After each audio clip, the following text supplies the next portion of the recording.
हाँ, नमस्कार दोस्तों।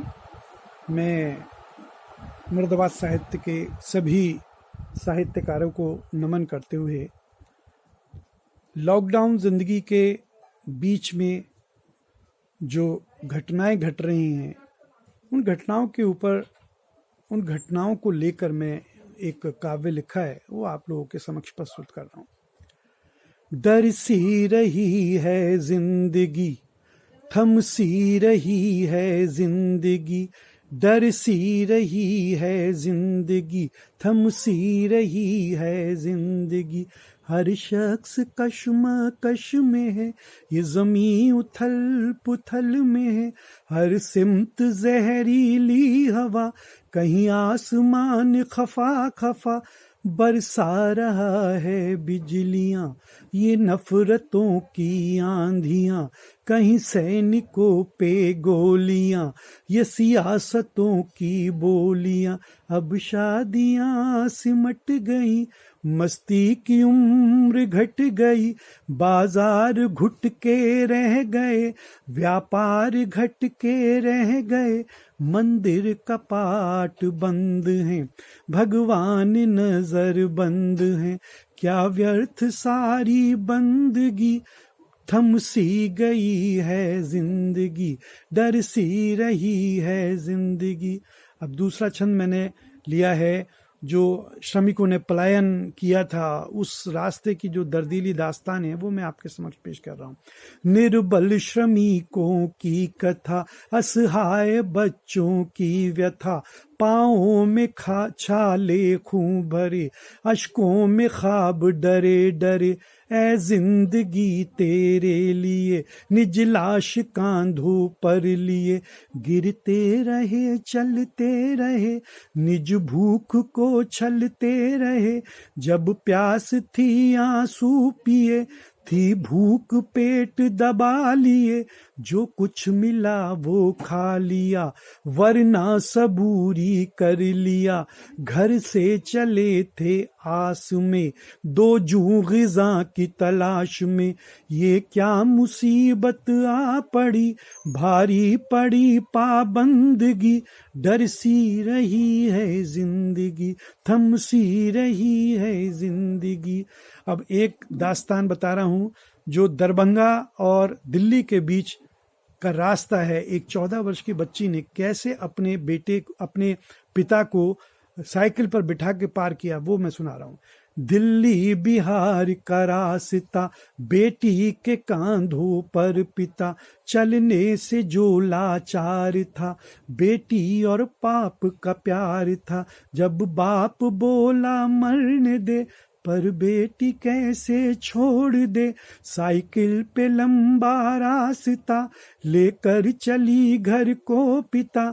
14 बरस नन्ही कली, साइकिल पे लेके चल पड़ी। 1000 मील की थी सड़क, 1500 किलोमीटर चली थी वो लेके। 1000 मील की थी सड़क, चलती रही वो बेधड़क। मंजिल को आखिर पा लिया, घर ही पहुंच के दम लिया। जज्बे को उसके है नमन, नहीं भूल पाएगा वतन। हिम्मत को इसके बंदगी, डर सी रही है जिंदगी, थम सी रही है जिंदगी। उसी रास्ते में एक ट्रक में एक मजदूरों का परिवार, उसके साथ क्या घटना घटती है देखिए।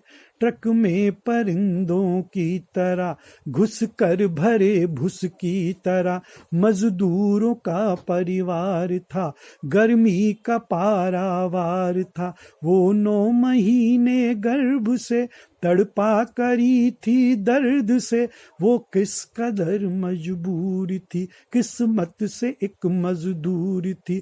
बोली पति से हो न हो, वही दर्द है ये हो न हो। सुनकर पति घबरा गया, ये इम्तिहान क्या आ गया। न अस्पताल न डॉक्टर, असहाय सारे राहगर। खुद दाई बनकर सब किया, नन्हा शिशु जन्मा किया। हाय व्यवस्था की कमी, पीड़ा भरी शर्मिंदगी, डर सी रही है जिंदगी, थम सी रही है जिंदगी। अब किसानों की व्यथा बताता हूँ। किस किस से बोलूं दासता, ये है किसानों की व्यथा।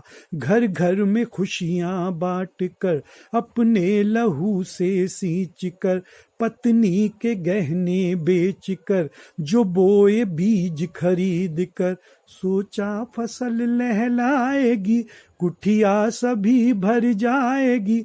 तभी आसमां बन के कहर, वो बारिशों का रौद्र स्वर, जो कर्जदारों से लिया, खेतों में सारा भर दिया। फिर आन धम का टिड्डी दल, चट कर गया लहती फसल।